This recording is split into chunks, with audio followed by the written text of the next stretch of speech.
I guess what I'm wondering is if I share the stream that's up now, even though it just says please stand by, won't that share properly? Okay. Oh. Oh. Oh yeah, thank you. I'm looking at last week.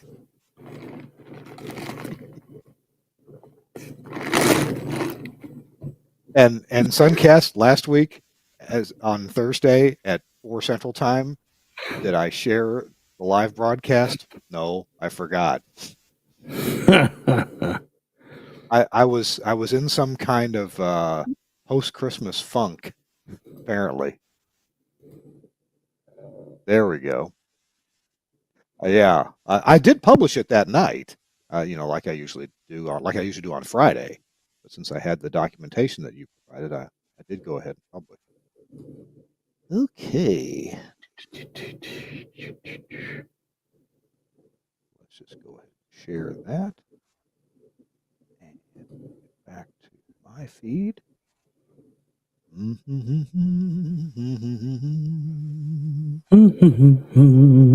Oh, that's right. It's like 11 o'clock at night where you're at, right? It is. It's 2.5 minutes I was looking behind 11. you. It's like it's dark out there. That's right. You mentioned that. Yeah. But that's people stay up here. People have dinner at 9, 10, 10:30. That's all right. Here, it'll be dark here in about a half an hour probably. So here you go. Being winter and all. All right.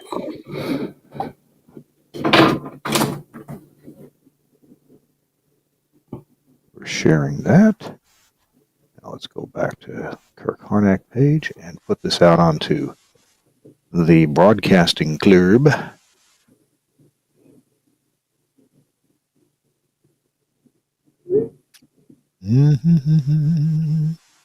Okay. So, Chris, consider as we do the show, this is going to be kind of one of those evergreen shows. It's likely to get search results and views for a long time to come. Okay. From people who are not necessarily frontline engineers, right? We could have, station owners, prospective owners, junior engineers looking at this page for quite a long time. I'm not saying we do anything different. I'm just saying, remember. So watch my language. Likely to be. I can't be dropping F-bombs. Yeah. I always do. All right. That's right. That's right. All right. Oh, you say that at church. Oh, it's the Christmas. Oh, I guess I can't be dropping any F-bombs. It's the Christmas thing. That's right.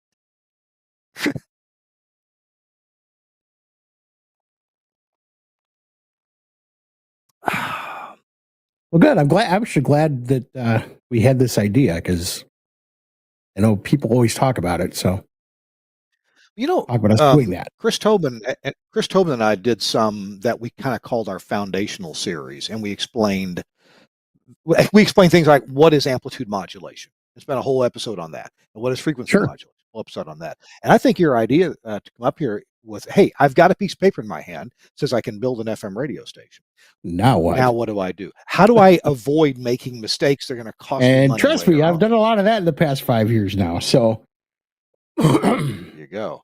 And I mean, if you think of things that need to be added to the list, great. Otherwise, I'm going to just kind of go through the list. Yeah, that's fine. All right. It is it's 4 o'clock in the Central Time Zone, 5 in the Eastern Time Zone. By the way, it's 11 p.m. in Pontevedra, Spain. Ask me how I know. How do you know? Because I'm here. and the restaurants are still open.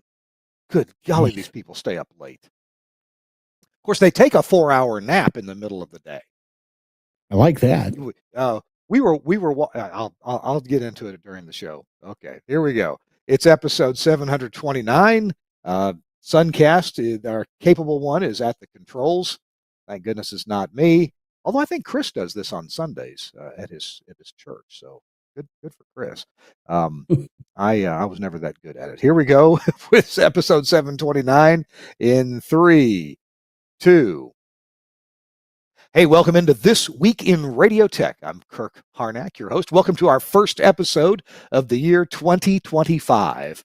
Doesn't that sound like it's in the future? Well, here we are in the future, except the future is now. Where have we heard that before? Hey, I'm glad that you're with us. Chris Tarr is along, and also we'll introduce him in just a second. And I'm not in the usual Telos Alliance studio in Nashville, Tennessee. Nope. I and my wife are visiting relatives, new to me, new relatives to me, in Pontevedra, Spain. So I'm across the Atlantic Ocean from our usual haunt in Nashville, and I'm here on the northwest corner of Spain, just north of Portugal. And we've just got here 36 hours ago and having a blast meeting relatives and her former work colleagues. And we've already been out dining and been served some great food. So be here a couple of weeks, but the show must go on. So we're doing This Week in Radio Tech. I'm here. Doesn't really matter where I am, does it? But it does matter where Chris Tarr is. He's on the other microphone and the other camera. Chris, welcome in. Good to see you. Good to see you. I wish I was out there enjoying Spain instead of enjoying Wisconsin in the winter, but here we are. I wish I could say it was warm here, but it's not. The weather here is almost exactly what we left in Nashville. Daytime highs in the mid 50s and overnight lows down close to 40. I mean, it's definitely coat and jacket weather. This evening, we were walking around downtown Pontevedra, Spain, and it was windy. So we kind of took our jackets and bundled up, and we actually had a coffee and a glass of wine out on an outdoor, but it had the plastic sheeting around the outdoor dining area. Sure. But some people were eating outdoors. But if you didn't have that, if you didn't have a windbreak, and they had those gas candelabra sort of heaters, right? If we didn't have that, it would not be pleasant. So, it's supposed to be 19 tonight. I don't think we're going to be doing that. Oh, 19. That's Celsius, right? That'd be like 70 Fahrenheit. That's American degrees. Gosh. Well, hey, Chris and I have freedom temperature. That's right. Chris and I have a treat for you. I was talking to Chris about, hey, what's something kind of special we could do in 2025? And we're going to do this for at least for the first couple of episodes this year, but we may carry this on some more. In fact, I guess, Chris, we talked about taking questions, and we do have. We can you hear me? Okay, Chris, you all right? Oh yeah, yep. Okay, good. Oh, I'm sorry. I know what I did. I blew myself up. We are live on YouTube right now. So if you're watching this live, if you watch us on YouTube, and that's where we stream live, but we also push it out to Facebook. But if you want to check out our YouTube channel, it's easy to find. It's TWiRT, This Week in Radio Tech, on YouTube. And if you want to be part of our show, you can get into the live chat. Does the live chat work? Oh yeah, I guess it does. There it is. Okay, so I'll monitor the live chat just a bit because Chris is going to be doing most of the talking. So the idea here is that we are going to do a kind of a foundational series, a back to basics.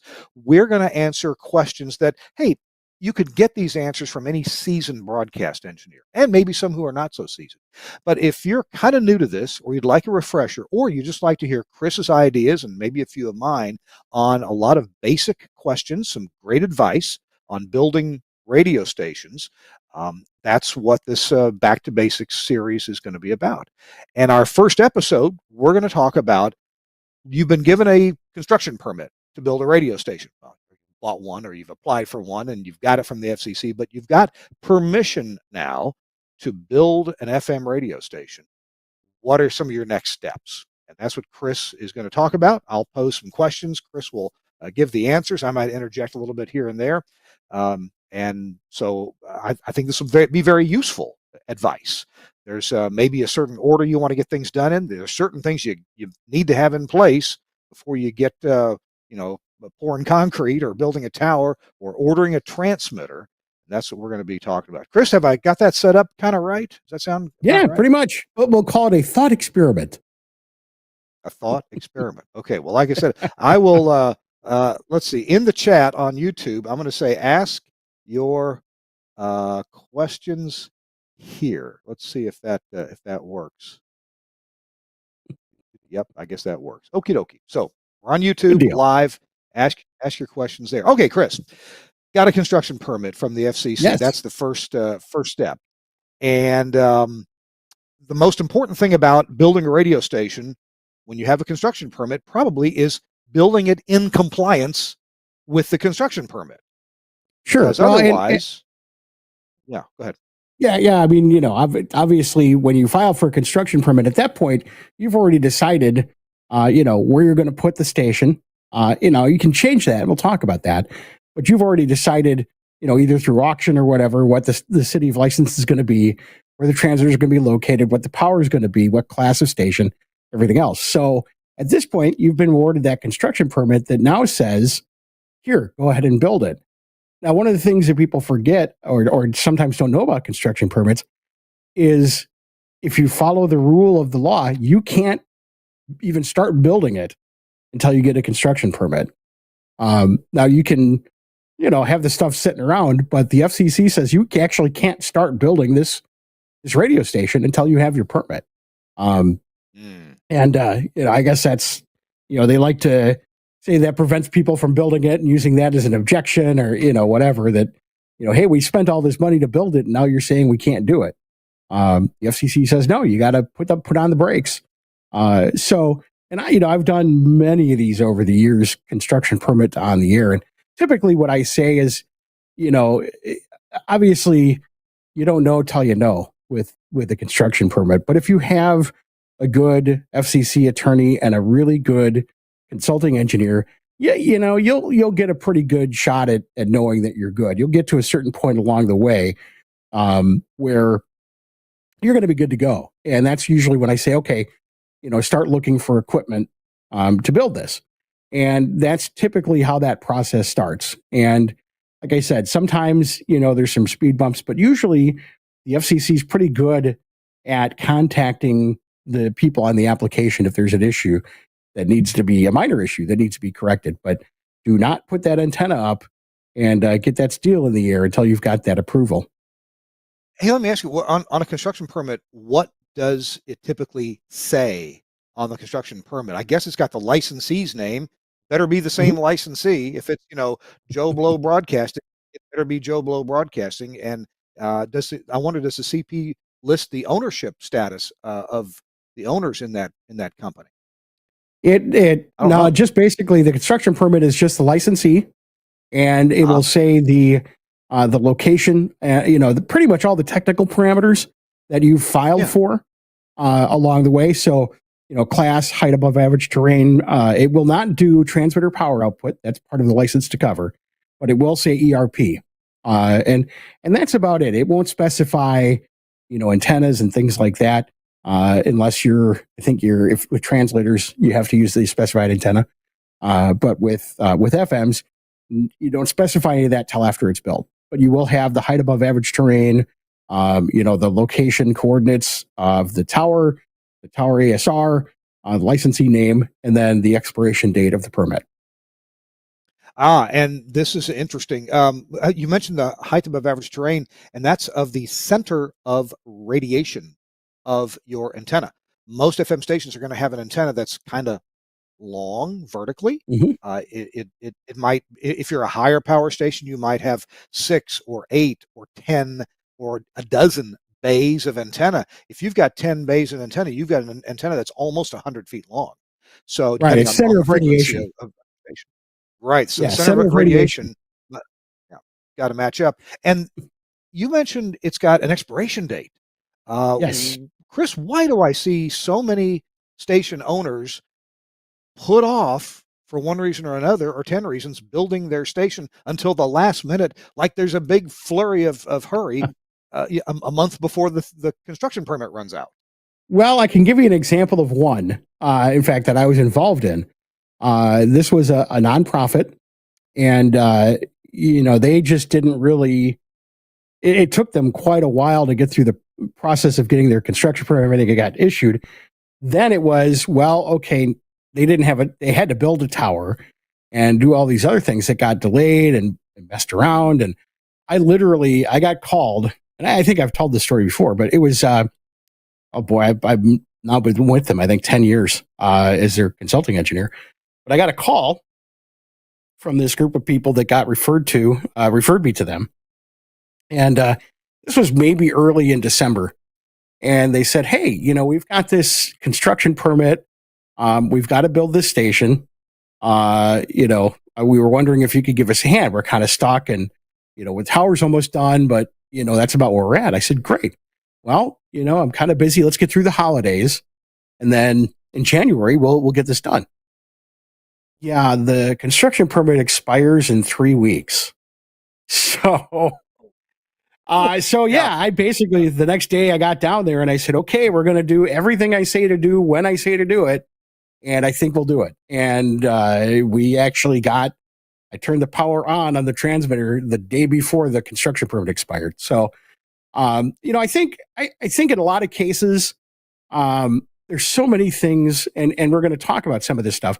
There's so many things that go into building a station that if, for example, you're not a seasoned broadcaster, you probably don't really realize what goes into making this happen and the money that you need to spend and all the work that's required. So I think sometimes they get into this and go, oh my goodness, I was not prepared at all for making this happen. Or, maybe they saw the opportunity, but they weren't quite ready to do it yet. So they got the construction permit and then said, okay, now when I'm ready to go, I'm ready to go. Maybe they just weren't ready to do it right now. And then, there's also the idea, which you can do, you kind of take a risk doing it, but you can let that expire and refile immediately to restart that process. Now, we did that with a station in our group where, for years and years and years, we had this construction permit for probably 15 years and we had to keep renewing it or refiling because we kept getting objections for building the tower. And we had to fight with the county and this, and that's another, something else that can happen. We had to fight and fight and fight. And finally, we ended up 15 years later, which was last year. We bought a group of stations and they had a tower really close to where we were originally going to build that station. So we could completely bypass having to build a tower. We just had to modify the permit and we got it built right away. So, those are things that can happen that will slow you down for sure. So if you have a construction permit, and of course you need to start getting all these ducks in a row, one thing that stymied a station that Larry Fuss and I were building was we needed 3-phase power out to this site where the tower was going up. And there was 3-phase power on the road. We were a block and a half away from the road. It was single phase to the houses that were nearby. So we needed the 3-phase. And the excuse that we got from the power company was, well, that crew, they're out deer hunting. They're going to be gone for about 6 weeks. And they're not going to set no poles, until they get back from, they're at deer camp. Right. So, right. Apparently, unless there's a major ice storm, they weren't coming back. And then there, like you said, people object to a tower. Yeah, you were ready to build a tower, and yet there was some permitting that you didn't get, and there you go. And that's the dance, because you don't want to you want to build the tower until you get the construction permit, because if you build the tower and you don't get the construction permit, you've just wasted a lot of money. Yeah. So that's again where we're talking about sometimes things have to go in a certain order. We had to be granted the construction permit before we could even think about the tower. So we got granted the construction permit, and then all of a sudden we tried to get the tower built where we said it was going to get built, which we had an agreement for the land and everything. And oh no, that was not going to happen. So there's a bunch of NIMBYs. So, it pretty much shut it down. So that, those are things that can happen because, again, unless you are, you're using an existing tower and you can get all that paperwork done. And even then, you don't want to sign a long-term lease until you get that construction permit. So, oftentimes what I'll do is I'll get the lease teed up and I'll get everything ready. And then, we get the construction permit and we sign all the papers for the lease, because that's the other thing. So, there is a very certain order where these have to go. And that's why sometimes and a construction permit will expire, because it can take some time to get all of these things, power and the build out and the leases and everything done in time to get it on the air. Something I should mention, I have seen issues with towers where you apply for a tower location and somebody misread the map, or something is wrong with the coordinates, or you're going on somebody else's tower and something was wrong with the coordinates they supplied to you. There are so many FM stations in the USA, and I'm sure other countries too, where a lot of them are spaced pretty darn close to where they can be. You might be literally a few hundred feet out, in where you can be, and if your coordinates were off in the wrong direction and you discover it then or later, you may end up having a real problem building your radio station. You may have to reduce power, put in a directional antenna, or build a tower somewhere, a few hundred feet that way, because some of these are really tightly spaced in. You ever run across a problem like that? Yeah, and actually, in most cases, if it's the type of situation you're talking about, the power reduction would be pretty minimal. We were just actually dealing with that with a co-channel station of ours in one of our markets, where it turns out that someone on our co-channel has been, overpowered for a long time now, and because it was a little bit short spaced, and they what happened was they went to true up their coordinates and figured out that the new coordinates, they're short spaced. And, they had to go down by a couple thousand watts or something, but it was a big Class C. Nobody knew. I mean, and to be honest, they had been like that for years and we didn't know. So, those things can happen. Typically if it's just, a couple of seconds in change in coordinates, it's not going to affect you. And if it does, worst case is the power reduction needed to reduce that power is pretty slim. Now, if it's something more, larger, then, all bets aren't off yet. I mean, you can still look at doing a directional antenna or a slightly directional antenna to attenuate the signal in the direction of the co-channel. So there are options there. Gotcha. Hey, we're talking to Chris Tarr. We're just getting into talking about building an FM radio station, kind of a back to basics thing, things you need to think about, things that Chris and I have run across, difficulties in getting an FM station built, and the things that you need to think about. We've talked about your tower location, when you can and can't build a tower or get ready to. You can't jump the gun on the construction permit. Once you've got it, you're clear to build, although you're not clear to broadcast unless you follow certain rules and apply for that license to cover the construction permit. You got to be at the right height, the right power. Your construction permit may specify the power of the station, but not the power of the transmitter. You got to calculate the power of the transmitter based on the length of the transmission line and the gain of the antenna. We're going to cover that, a little bit of that math in just a minute. I'm Kirk Harnack. Chris Tarr is with us. We're doing a little back to basics series here on building a radio station. And next week, we'll talk about building your studios. But today, it's going to be all transmission and studio transmitter link. Our show is brought to you in part by our friends at Broadcast Bionics. But first, I want to mention we got a new sponsor coming up, not this week, but we're going to be very glad to welcome our friends at AIR, AIIR. And that company is the maker of Playout One Pro software, radio station automation software. You may have watched a couple of years ago, a fellow named Dave Brierly Jones was our guest, and he described a lot about how this software works and why it's so popular. But they're going to be joining us as a sponsor starting next week, so we're going to welcome them on board. But right now, let's hear from another one of our wonderful favorite sponsors, Broadcast Bionics, and this amazing product called Camera One. Check it out. Camera One from Broadcast Bionics, designed to bring video to your audio content. Visualizing radio and podcasts for social media.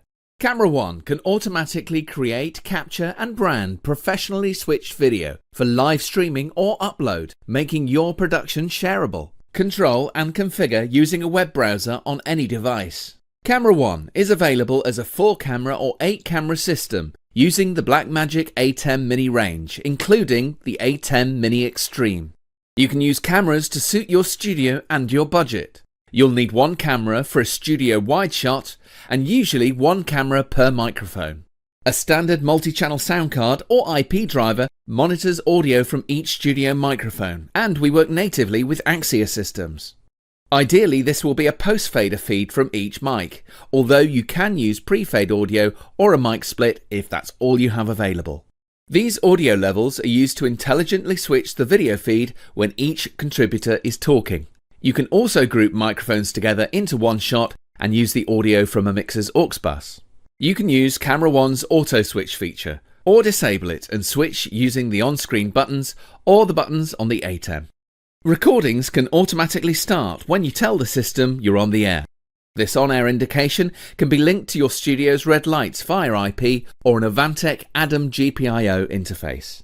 You can quickly browse all the videos that have been automatically created during your broadcast, download them and post. Camera One is a user-installable system. You'll need a good spec Windows 10 PC, i7 with plenty of storage and 16 gig of RAM. It's better if this machine isn't used for anything else. Remember, you can control the software in a web browser on another device on your network. Camera One, a thrifty way of creating scroll-stopping video from your show or podcast from Broadcast Bionics. This is certainly a popular option from Broadcast Bionics. Camera One, just part of a number of products that Broadcast Bionics makes that make your job as a talent and as an engineer a lot easier. You make more content that you can put right out there, some of it even just about automatically. Get that content out there for your listeners to grow your audience and keep them engaged. Thanks a lot to Broadcast Bionics for sponsoring This Week in Radio Tech. I do appreciate you. Hey, it's Kirk Harnack. I'm in Spain. That's why it's dark outside. It's late at night here. Chris Tarr is here. It's a regular time in the late afternoon for Chris. Although, Chris, I guess your sun's going down. It's getting dark outside there. It is. Yes, it is. Well, it sure is. Glad you're safe. You're safe and warm inside. We're talking about back to basics, talking about building a radio station, and we've talked about the construction permit, what it's going to say on there. Make sure your tower site's right. The whole goal of the construction permit in the FCC is to make sure you're at the right geographical location and at the right height, transmitting the right amount of power out across the countryside, covering the hills and the valleys and the listeners out there. So that's about that goal, right, Chris? That's how that has to happen. Yeah, basically what the construction permit is that's the FCC saying that their analysts have looked at this and they've looked at, the data that you've sent them. And yes, that radio station with those parameters can work and you can be licensed for that.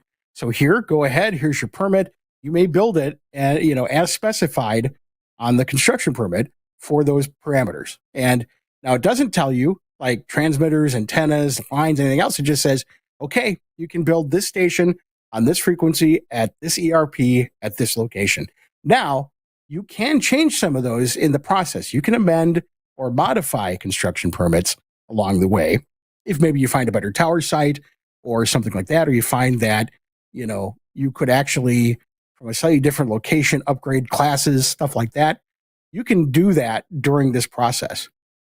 So there is some flexibility there in terms of, you're not locked into absolutely having to build it that way, but you do have to then go through the process of having that construction permit amended. And that's what we did with that one I was telling you about where we fought for the tower site for so long. We just modified the construction permit to specify the new location. One of the things I've seen that's a common small thing, and that is getting the height of the center of radiation of the antenna the same as the construction permit. I think you're allowed plus or minus about a meter on that height Yeah, without having to do anything? Yeah, it's a little bit more than that. I think it depends on, I think you got a little bit more down than you do up, but I don't remember off the top of my head what that is. So sometimes when the tower crew is mounting the antenna, they might say, look, there's an antenna really close up above you. You guys need to be down a little bit. Or there's a guy wire right in the way here. If you guys could move up 20 feet or down 30 feet, it's going to be a much better installation. So there's things that you can modify that construction permit. If you go up, you're going to have to reduce power by, the right amount if you're at that top limit. If you go down, you don't have to do much of anything except say, hey, we're going to transmit, 20 feet lower than we were. And the good news is that's pretty, those are pretty slam dunk changes. That's not one of those, I think, a showstopper thing. The FCC generally just plows those right through. So, a situation like that where you find yourself having to move, quite a bit higher or lower, and adjusting the power level, you can go ahead and have them continue to build while you're filing all the paperwork for this, because it's a pretty, pretty foregone conclusion that they're going to approve that unless there's something majorly wrong. So let's talk about antenna selection, because you're going to choose an antenna, you're going to choose transmission line and a transmitter power level that all work together to give you the proper, you said ERP earlier, that's effective radiated power. Now, and I think most people know this, there may be a couple who don't. If you're licensed for 25,000 watts, that doesn't mean you buy a 25,000 watt transmitter. You can, but you're going to waste a lot of electricity that way, because in simple terms, when we transmit FM radio signals, we don't care about transmitting to the moon straight up. We don't have any, there's no surveys from Nielsen going to the moon. You also don't care about transmitting straight down to the transmitter building. What you care about is transmitting to the horizon. And you and your consulting engineer hopefully have had a conversation about, do we need a big antenna and a smaller transmitter, or do we need a smaller antenna with less gain and a bigger transmitter? Because there's some reasonable things to do this. Chris, I have this thing where if a big antenna is going to have a lot more parts up there. Now, they're not moving parts. Well, they're not supposed to move, but the wind's going to shake them around and rattle them, and ice is going to form on them. And it's going to have a nicer, longer life if there are fewer parts up there. I'm sure antenna manufacturers might disagree with me a little bit, but if I had my choice, I'd rather, because if something goes wrong with the antenna and there's 12 bays of antenna up there, well, that can be a pretty complicated affair to figure out exactly what's wrong with it. I'd rather figure out problems on the ground than figure out problems in the air. Okay, little tiny piece of advice from me. What antenna advice, Chris, would you like to pass along about choosing an antenna if you and your consulting engineer have kind of figured out what size it ought to be? First of all, I kind of lead into this conversation with a joke. Take 3 engineers outside and point up on a sunny day and ask them what color the sky is. One's going to say blue, one's going to say gray, and the third one's going to say blue, but I would have done it differently. So that's that's the thing about things like antenna selection. Everybody has their favorite, right? Everybody, are you a blonde or a brunette? But there is some science behind the antenna, rather than there are some. And this is not always the case, but there are a lot of engineers out there that kind of have this black magic thing about antennas. Always use a 3-bay. Always use an even number of bays. Whatever. But there actually is a science behind how these antennas work. For example, in our discussion here, let's, and again, every situation is going to be different, but let's just say, for the sake of argument, we'll go in one direction. This is a Class A, that's kind of outside of the big city, a little bit, and it's fairly high ground, so that's not bad. What kind of antenna would you use? In that situation, in a situation where I have one, I used a single bay antenna. And the reasoning for that is the beam width coming off of the tower. The more bays you have, the less power you have, but it's also the beam is spread out coming off of the tower out to the horizon. So in our situation, there was no population within the first couple of miles of this transmitter site. All of the population was much farther out. So in this case, the signal didn't really, the concentration of the signal really didn't get much better until you got farther out away from the antenna. So the signal close in wasn't very good, but the signal farther out was very good. So, there's a situation for that. Then you've got base spacing, spacing between the bays. Is it a full wave, half wave? That also makes a difference. For example, half wave spacing tends to perform better in situations where you've got lots of multipath concerns. Same thing with beam width. The beam width is tighter on a half wave spaced antenna, but you do need more bays to get additional gain. So all that aside, you mentioned the hardware on the tower. Sometimes that's a factor. Usually, though, it's very much a combination of what are you trying to reach and what is your appetite for power consumption. Because obviously, you start with 1 bay and that's negative gain. So you actually almost have to do twice the power. If you have an ERP of 3 kilowatts, you're running over 6 kilowatts out of your transmitter to get that 3 radiated off of the antenna. Then you get into 2 bay, which is slightly less than full gain. 3-bay is usually unity gain. So what you put in is what you get out. And then from there, you start getting into more and more of less power, but you get more gain in the antenna. But of course, that beam width Right. then gets much bigger. And so, that's great for closer in situations. Let's say you're a Class E station pretty close to your big city. You can use a 10-bay antenna all day long. And, you can, for 18 kilowatts, you can get 100 kilowatts ERP out and blanket that city. So, that's the thing is there's so many moving parts to all of this. And you owe yourself that conversation with your consulting engineer to say, here are some of my goals. And it's really important to know, okay, here's what we want to, and I'm hoping by this point you've done that. Here's the audience that we want to reach. Here's where the transmitters will be located. Here's the population that we want to target. And you can do things like, and I've done this, where you model the antenna, to make sure that it's properly placed on the tower. And you can use some of that stuff to your advantage, even though you can get in trouble if it's excessive. But for example, you can use the face of a tower to kind of work as a reflector to, really get your signal in the direction you want.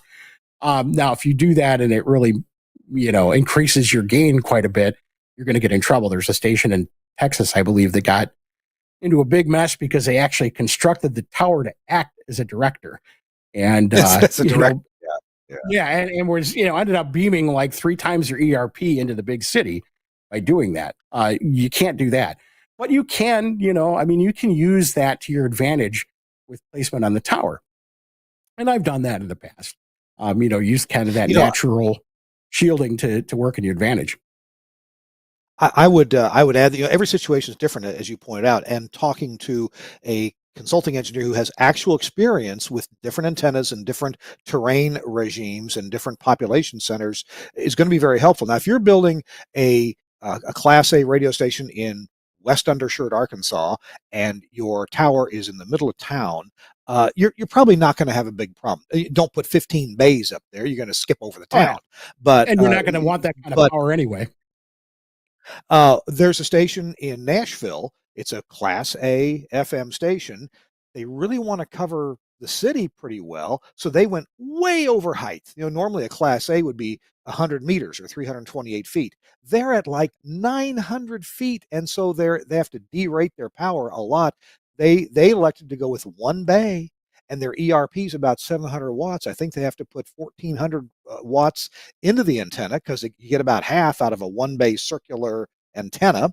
And so their transmitter way down at the bottom of the tower, with 900 feet of coax, it's pumping out, I don't know, 1,600, 1,800 watts of power, which still isn't a lot of power, but they thought this was going to be the best for them. And it probably is. They do have town right around them, and they have town 15 miles away. The population. So they thought long and hard about how to do this, and that's probably the best. Another difficult situation is, let's say you're going to put a new station, not that there's room for one, but a new station over, say, Denver, Colorado, and you're on a mountain just west of Denver, and your population center is down that way. You may want to get some electronic beam tilt into your signal, and they can actually construct the antenna to take that signal and tilt it downwards a couple or 3 degrees or so, because you don't want the power skipping over the top of Denver. You're in a nice high situation. You want that power to hit Denver. So there's options you can deal with. They all cost money, but if you're going to build a new station for a population center and you're way too high, well, you're going to want to find out how to get that done. The whole goal here is to hit radios in where people are. That's the whole goal, right? Well, and there's a translator I built out in Eau Claire, Wisconsin. And, in this area, when you're doing fill-in translators, you can go as high as you want, as long as you don't exceed the contour of the fill-in station. So I was able to do it at almost 750 feet, maybe even more, closer to 800 feet, with a single bay antenna for a 250 watt translator. So it was 250 watts ERP off of a single bay up at, 700-800 feet. That's almost a Class A signal. So, and because you're way up, that signal hits the horizon all over the place. So Now, in that area of town, the signal wasn't very good, but you get out, half a mile away, and that signal really started working like gangbusters. So, those are the things that, now again, sometimes it's really simple. Sometimes, like you said, it's a small town. You got to stick right outside of the city limits, 3 bay on a 300-foot tower. You're good to go. Sometimes it's really simple like that. But then again, sometimes there are ways to, physics is a static thing. You can't defy laws of physics. But there are ways, like I said, I always say, to optimize every single watt you've got coming out. And there are a lot of situations where you want to do that. You really want to, you could just throw an antenna up and it'll work. I mean, you'll get to where you want to go and you'll get there. But do you want to do it really well? And that's where antennas and transmission lines and transmitters make all the difference in the world. And when you're dealing with smaller stations, especially, you need every ounce of performance you can get. You need every little single watt. And, every little piece has to be functioning at 100% in order for you to really maximize that signal. And that's where things like this come in. Number of bays, spacing, how you mount the tower, how you mount the antenna on the tower. Some people always go, well, you got to point the antenna in the direction of the town you want. No, that's actually not the case. Off to the side a little bit. And, things like that. So, there's a lot of those types of things you need to take into consideration. Let's chat about one choice that's often you have to make when you buy an antenna, because you might very well go with, let's say, one of the better quality ERI or PSI brand antennas, or maybe an SWR, something that dividing the power among the bays is done by nature of the fact that you've got a big piece of solid transmission line that is carrying power to all the bays. And by virtue of that, they're each tapped into this transmission line. They pretty much get equally fed. Versus a type of antenna that tends to be on the cheaper side, where you've got a device that is a power divider. So you've got power going, RF going in the bottom of it typically, and then it has 2 or 3 or 4 or maybe 6 taps coming typically off the top of it. And this is where you put coax, and you feed those coax then to the different antenna bays. Now, these are usually lower power antennas like you might have with a Class A station. Do you have a feeling, Chris, as to which antenna style makes sense for a broadcaster in different parts of the power spectrum? I would almost always go for the interbay tuning rather than the power divider. Now, the exception to that is translators, and because you're just not going to get. But even then, that's not there's never absolutes in this. But generally, in translators where I'm not, we're in town and it's just really not an issue, I'll go with the inexpensive ones with the combiner units on it. Every other situation, I will go with the higher quality antenna because it is kind of you get what you pay for. And I had a situation with a station where, the signal just was not as good as I thought it should be. And we looked and went, you know what? We had a cheap antenna. I said, let's get a Shively and put a Shively up there. And it was night and day. I mean, it really was a significant difference because generally when you're dealing with the ones with the outboard combiners, they're broadband antennas. And so they're jack of all trades, master of none. Because that interbay tuning also contributes. So generally that's all done to a specific frequency. So that antenna is going to be dead on the frequency that you're going to be broadcasting on. And so any day of the week, I will go with those. They just perform a whole lot better. And so, especially if you're trying to, again, optimize every watt, you don't want to, those are one of the few things that you don't want to cheap out on. I must say, I've had the I don't know how to quickly describe it, but the ones that don't have an outboard power divider, the ones that are, have real rigid hard line between all the bays, a rigid antenna, if you will. I've had tower crews misassemble those. I've come across stations where they had a bay upside down compared to the others. Well, that's no bueno. I've had one where they split a bullet in the assembly of the antenna. Well, that's no good. You had to bring the tower crew back to fix each of those problems. But I've also had tower crews misassemble or poorly assemble the ones with the outboard power dividers. Those have a lot more connectors in them going on, and they're smaller connectors typically. So I don't know. My advice might be: let's say you've got 2 or 3 translators or stations in your group, and you've bought the cheaper antennas with the outboard power divider. You might want to buy some extra parts because there's certainly a chance that somebody has misassembled an end connector. They've split the center connector. I mean, there's more room. There's more places to make mistakes. At Sure. least And that's they been my generally, experience. and those generally use like end connectors and, that kind of thing too. And that kind of goes with another piece of advice, which is always know your tower crew and supervise. Because you'll find that a lot of those things don't happen if you're really on the ball. Again, that's where, especially when you're doing a full power station, a new build, new construction, again, do it right. Make sure that you've got a crew that isn't just Joe's climbing service out of the guy's backyard, with a couple of guys who started last week, and they're going to go drink some beers afterwards. That's fine for minor repairs, but when you're doing a full build, get a good crew. And when they're doing the antenna, be there, supervise, test. I often will I'll take my my bird site master, and I'll sweep the antenna while it's on the ground after it's been built to make sure that it works. And then I will sweep the line before we connect everything up. So, take the time, spend a little extra money because, again, the hope is that when you build this, it's not only going to perform well, but it's going to perform well for a long time. You can get the stuff that's in the air that can last decades if you do it right. So spend the money now or spend it 4 times in the next 5 years. It's up to you. So you'd probably agree, but some of the keys to longevity of an antenna up in the air, hundreds of feet up on that tower, you want it to be assembled correctly. And that means, if you're supposed to grease the O-rings, put whatever lubricant or grease is supposed to go on them. Make sure there's no split bolts. Put them together correctly.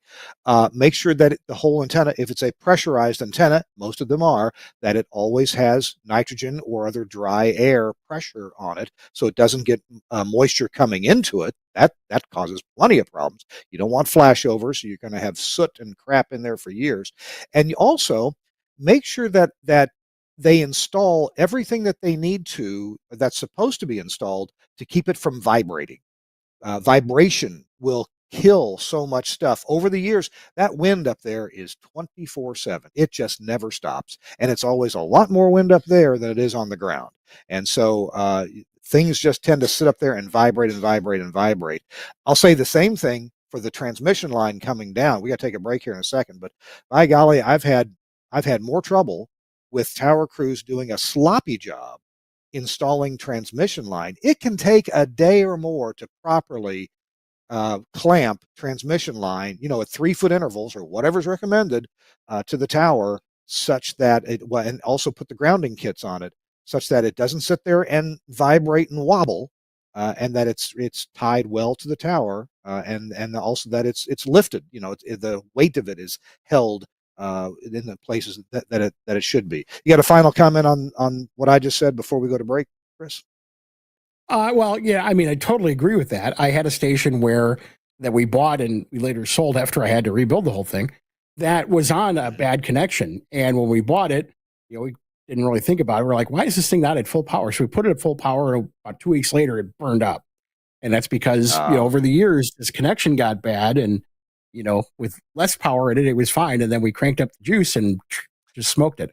So again, that those are all good points, and that all kind of again boils down to taking your time and doing it right and spending the money and getting the people together that know how to do it.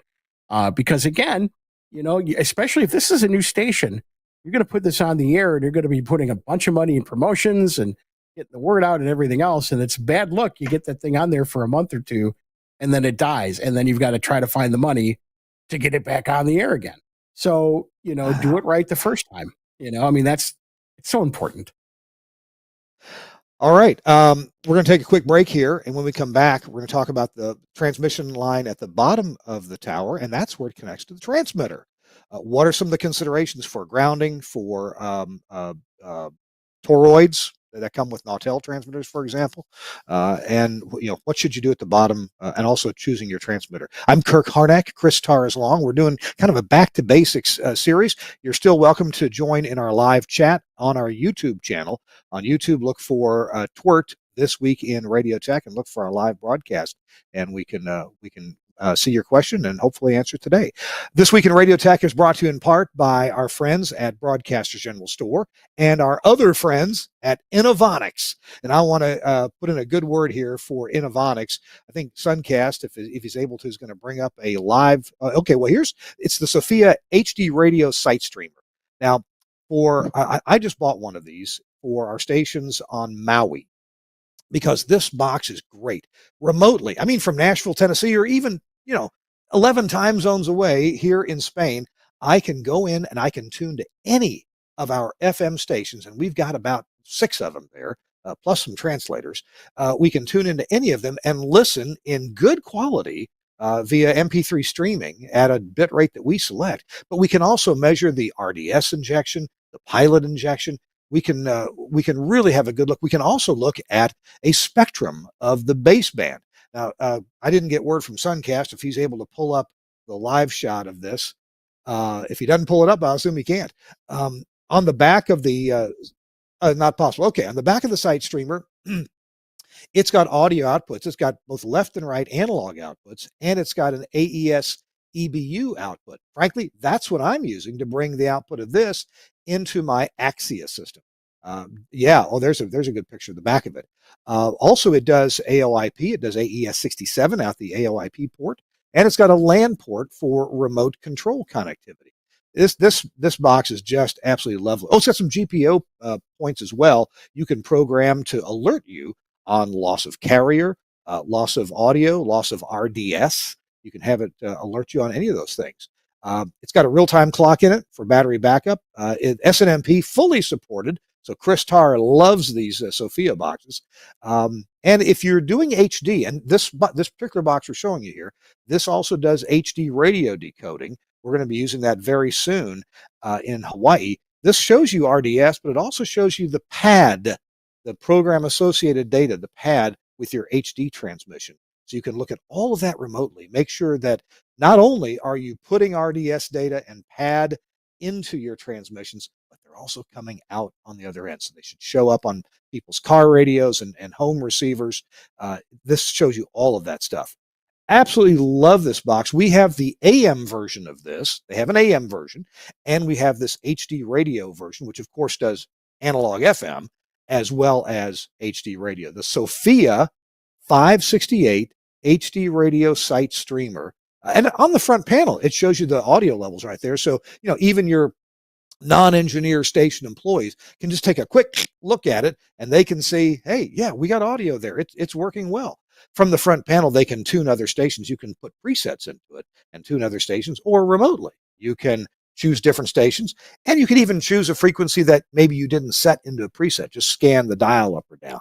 It's got so many cool features. Absolutely love this box. Innovonics makes some amazing things, and we are using and loving this box all the time for our stations on Maui. Thanks a lot to Innovonics, and you can get your Innovonics 568 Sophia HD site stream. You can get that from Broadcasters General Store.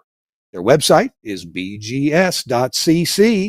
They sell all the things you need to build a radio station, even some things to build a TV studio they have at BGS. Check these guys out. I love BGS. They have sharp pencils, great deals. They really do sell for, the lowest prices that I can get anywhere. And they also have a great back-end system that helps you know when something is going to arrive. If you need something shipped overnight, often they can do that. They do keep inventory themselves, but they also have deals with all the dealers to do drop shipping and they have, of course, drop shipping. Like you get an order in soon enough in a day and get it out that afternoon, typically. Broadcasters General Store, their phone number 352-622-7700. Thanks, BGS, for sponsoring This Week in Radio Tech. All right, Kirk Harnack and Chris Tarr along here for TWiRT, and we're talking about back to basics, the things you need to know to build an FM radio station. Chris, thinking about the transmission line, the coax, and hopefully you've selected the right size of coax for your particular job. A whole lot of stations need 1 5/8 coax that handles a broad range of power levels that we use in FM broadcasting. Of course, the higher ones may use bigger, like what, 3.5, 4.5, 5-inch, that kind of big size. Yeah. 6, 3 1/8. Thank you. Yeah. Thank you. I take it coax can be awfully expensive.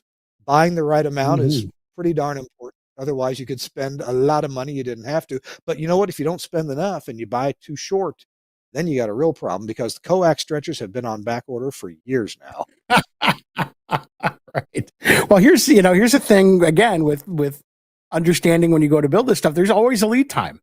And in fact, during COVID, there were situations where I was waiting six or more months for 1 5/8 coax. So, it's certainly a possibility. But yes, measure 20 times, cut once. And I usually, I'll take my measurements and get it all together and add another probably 15 feet to it just to be safe. You don't want to overbuy because it's expensive. So you don't want to do, I'll go with another extra 50 or 75 feet. That's not really practical. But if you measure enough times and over the course of those measurements, it's going to be okay. We're looking at 400 feet from the bottom of the antenna into the building, close to where my transmitter is, add another 15 feet to that. And that just gives you the wiggle room to make it happen. And then there's the question, okay, do you do, coax, the heliax into the building and then do hardline after that? There's discussions about that. So, there's a couple of different ways to do it, but obviously, you've got to get the right line for the right application. And, that takes, again, it's one of those things that's going to be there forever. So plan well. And of course, getting the right size is key. If you are a lower power station and you're going to use a smaller size of coax, like maybe 7/8 inch coax, we had a station where I don't know how it happened. I kind of wasn't in charge, but somehow some 7/8 coax got bought, and it wasn't feasible to send nitrogen up the center conductor so it could get to the antenna. The antenna wanted to be pressurized. We couldn't get the proper connectors at the ends to block or to pass the nitrogen. So we actually ended up running a tube all the way up to the antenna, a separate tube to carry nitrogen all the way up to the antenna. You ever seen that? I have. Actually, one of my sites, they did that for the same reason. It was foam dielectric, and you couldn't send the pressure up the center conductor. So they just ran I ran a new one when I got there. Just got some UV rated tubing and brought it up to the top. Yep. And then, the other thing you want to know about, just briefly, we don't want to get into too much into the weeds here, but the size of coax not only determines power handling capability, but losses as well. The larger the cable, the less losses there are. So, and same with air versus foam dielectric. But, when you're talking about, like a translator or very low power FM where, you're going to be using 7/8 inch line, there's a good chance that, we're not looking at a whole lot of transmitter to feed that. So you're not really too concerned about the losses involved there. And also generally you're going to be using an antenna that probably won't be pressurized, because at that power level, you're not really worried about it. You're not going to burn anything out at that power level. So, this particular station as well. This particular station, the choice of antenna, we didn't want one with an external power divider. So we wanted one that ended up taking pressurization to keep it dry inside, but it didn't deserve anything bigger than 7/8 coax to get the power up there. So anyway. Sure. And that's a situation where you would, if you had like a single bay of those, it generally isn't going to be pressurized. So you're not really going to worry about that. But yeah, if you're looking at multiple bays, you're probably looking at having a pressurized line. or the base. So I have now there's a whole separate category of transmission line, which is rigid transmission line, which comes typically in 20-foot sections. It may be a little less or a little more depending on what frequency your station is, because you don't want the length of the transmission line sections to be an exact multiple of the wavelength of your station. There's whole reasons behind that. So they actually sell rigid transmission line in several lengths that are close to 20 feet, but a little bit different. Talk to your consulting engineer about that. But apart from that, let's look at a more typical scenario, Chris, where you've got flexible transmission line going up the tower, but inside the building, you've got two transmitters and you've got an A-B switch to switch between them. The transmitter not on the air goes to a dry load, a dummy load. The transmitter on the air goes to the antenna. You have an electric switch that switches between these two. Usually, engineers will use rigid indoor, not pressurized, rigid indoor transmission line to go from each transmitter to that switch, and then from the switch down to the dummy load. I got a question. Why do we choose rigid transmission line instead of using a length of coax from each transmitter to that switch? Why is that? I think, first of all, there's less losses by doing it that way, because you're not running through a bunch of connectors. You're also getting an exact length versus a kind of an estimated length, and making those bends and all that kind of stuff. And again, it just also makes the site work easier without having coax strung all over the place. So that's pretty common to use that hard line. And one thing, since we're talking about it, that I want to bring up, because I have seen this, drives me insane. Do not cut that hard line with a Sawzall. Just don't do it. Buy yourself. What do you use? Pipe cutter. I use a regular plumbing pipe cutter, and you turn it as you turn it around and around, and you crank on the knob as you're doing it. It gives you a nice, clean, even cut. And then I take a pipe reamer and go inside and bevel the insides to get rid of all the excess stuff. Plus, by beveling it, it slides easier over its companion part, or through the bullet slides in easier and things like that. But I don't know how many times I've seen somebody just draw with a Sharpie and right through it there, and it's crooked or offset, and there's copper all over the place. Don't do it. Just don't. That's my message for today. The more you know. That's good advice. Good. But I mean, and you can get the automatic switch, or you can get the manual patch panel thing. But yeah, generally, it's just, you can control the losses. You can control a whole lot of things with hardline. It's just harder to install, and so that's why that's another factor. If you're really not comfortable doing it, then get yourself an exact length of heliax and do it that way. Now I got to ask you a little funny question. When you're putting that big switch up in the ceiling, switch between transmitters, are you the kind of engineer that will use unistrut and all thread, or do you use 2x4s and a come along? I'm kind of preferential to the unistrut myself. Now, on the other hand, if I'm down south, I'm using the 2x4 because that's what they know. But up here in these parts, we use the unistrut and the threaded rod. That's definitely the way to go. All right, Chris, we're going to run short on time, so tell you what, let's do. We're going to take a quick break, and you're part of the break, Chris, so don't go away. Okay. And when we come back, we are going to talk a little bit about transmitter selection, and that'll have to be our tip of the week too, because we're kind of running shy on time here. We spent too much time with Kirk's stupid joke about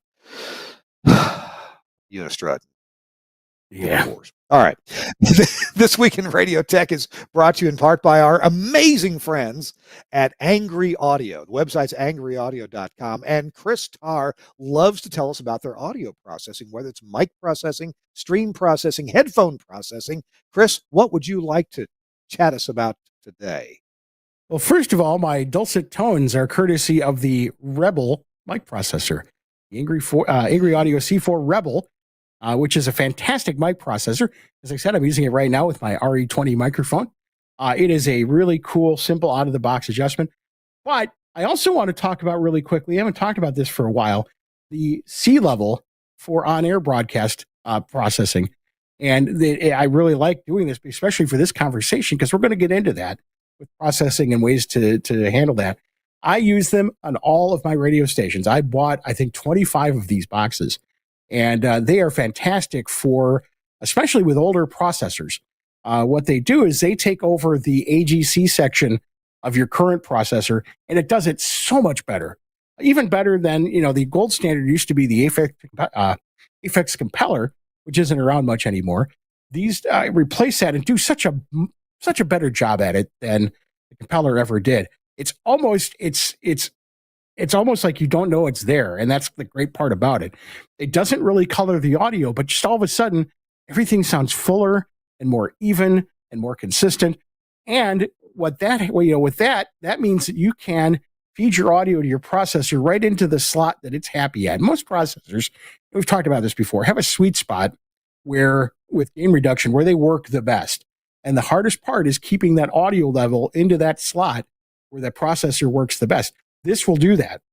Whether you're feeding it into an STL or you're feeding it directly into a processor, this will make your audio sound so consistent, not only level-wise, but sonically with EQ and things like that. And this will be able to feed your audio processor. In fact, what I do, and there's a great picture right there with the Omnia 6, that is actually one of the setups that I have. We started this early on, where I just disable the AGC on the Omnia 6, and I use the Angry Audio box to feed that processor. So what it will do is it will make new processors sound great. It'll make old processors sound like new processors. It's amazing. It will give new life into your older Optimods and your older Omnias and what have you. And they'll make them sound brand new. So be sure and check it out. They will be happy to demo a box for you. Call your local, your favorite broadcast equipment salesperson, and they will get you set up with the Angry Audio. And I'll tell you what, it will change the sound of your radio station in so many ways. You are going to be happy, I promise you. Check them out, angryaudio.com. You can check out the C4 audio processors, including little mic processors. I'll get that processor that I've got here. angryaudio.com. Problems go away when you get angry. And, since I'm remote here in Spain, I had to travel light, and all I could bring with me for a mic at the moment is this headset. And when we talked to Suncast before the show got started, Suncast said, Chris, can you turn your mic down a bit? You are really overwhelming Kirk. So I can see. Which was kind of, in fact, I remember having this conversation with Catfish. He said, you wanted to buy a Chameleon. I said, yeah, he let me know when they had one on B stock. I said, my only goal here is to sound better than Kirk. Oh, gosh. Funny. Hey, our show This Week in Radio Tech is also brought to you by Max Connect Wireless. And let me show you that their latest plan to help you out. Of course, Max Connect Wireless has offered you a prioritized LTE service to get internet or connectivity that you need to various sites like transmitter sites or remote broadcasts, especially tough remote broadcasts. Well, here's a great solution from them. Let's say that you don't want to consume a whole lot of data over LTE. Well, they have a new router system now that will prioritize data from a different source, yet still give you backup over LTE 4G. That's right. So I think we got a graphic we might be able to show you here from the website. Using this Max Connect router, it'll prioritize whatever you want. But let's say that you have a Starlink system at your transmitter site to get connectivity there, but your Starlink goes out. Maybe a big raccoon gets on the dish and topples it over. Whatever may happen, or maybe you are actually on some kind of wired service at your transmitter site, but it fails, and you need connectivity to that transmitter site. Well, the Max Connect LTE router will take over when your main fails, and then you'll be using Max Connect's 4G LTE prioritized data. You can set the priorities setup however you like, but then you can use this one Max Connect LTE router, perhaps through an Ethernet switch, to remote control various things at your transmitter site, or even send 24/7 audio to the transmitter site. Again, using 4G LTE as a backup instead of as a main. Or whatever you need to do. Talk to the folks at Max Connect. They will definitely help you out and help you figure out what is best for you at your transmitter site. Simply go to maxconnect.com. I know it's spelled funny because the internet, but MAXXKONNECT, and talk to them about what you need to do, what your goals are, what you'd like to accomplish, what your pain point is at your transmitter site, your remote broadcast, whatever the situation might be, and they will definitely help you out. They've helped out hundreds of broadcasters across the USA and in Canada as well. Thanks a lot, Max Connect, for sponsoring This Week in Radio Tech. All right, Chris, we got very little time left, but let's talk about transmitter selection. Yes. I guess most transmitters. Oh, I'm sorry. Go ahead. Yeah. No, I was telling you, go ahead. Yeah. Well, most transmitters these days are of the solid state variety. Loving that. But, how do you start to make your transmitter selection, Chris? It's pretty, it's gotten simpler. I really have a rule of thumb here, which is I don't buy any used tube transmitters anymore unless it's high power. There's just no reason to, and you're not going to be happy. Solid state transmitters have become very affordable, and there's a lot of them on the used market. I've bought so far, I think 4 or 5 used solid state transmitters, and as long as they're cared for, they will last forever. Keep the filters changed, keep them in good environments, and they will last forever. But there is no reason nowadays to buy a tube transmitter. You can't get tubes for them, and if you can, they're really expensive. So it's tempting because when you're trying to start a radio station, boy, you can get a lot of those tube transmitters really, really inexpensively. But if you're doing anything less than 20 kilowatts, don't even think about getting a tube transmitter. Go with solid state every day of the week. What about the availability of new or rebuilt tubes? Is that getting to be really problematic these days? Oh yeah, I mean that's one of the issues we're having, and why we've been pushing so hard to replace all of our tube transmitters with solid state in one form or another, even use solid state, because we just can't. The cost of the tubes, if you can get them, is just crazy. And not only that, but maintenance. Remember that a lot of these transmitter manufacturers, stopped making these transmitters years ago, and you're starting to get into limited support for them. So if you need parts or something, good luck. And not only that, but they're a lot more difficult to diagnose and repair. So that's got to be a factor too. If you're in a situation where you don't have an engineer close by to take care of you, it's a whole lot easier to replace a power drawer than it is to try to replace a tube or anything in between the tube and the power supply of a tube transmitter. I haven't had much go wrong with any of the Nautel transmitters that I have, but I love that they a couple times have been able to remote into my site, have a look at the logs, have a look at just the readings, and I don't spend enough time with them to be able to diagnose a lot of things myself. But they'll come in remotely and look at it and say, "Oh, well, you're this or that is bad or going bad. We'll need to send you either the part or the sled or the assembly or the pallet or whatever it may be, or a new fan for that power supply, whatever the problem might be." And I've been really impressed with the remote diagnosis. And even though I love being an expert when I can, which ain't so often these days, but I sure can call Nautel to come in remotely. And other manufacturers, may have similar deals as well. But I've just been so happy with their making my life simple. Yeah, and again, I mean, they're so simple to operate, and we've talked about this before, where you've got low voltage high current versus high voltage low current, and which is more destructive, and that sort of thing. And so we can go into that next week as we talk about HVAC considerations and things like that. But I will tell you just off the top of my head, with transmitter considerations, I will not buy a tube transmitter. The only exception is I have a transmitter that's a site that uses 23 kilowatts, and it's not HD. And, I found a great, 15-year-old BE transmitter, which are really well built. I have a lot of history with them.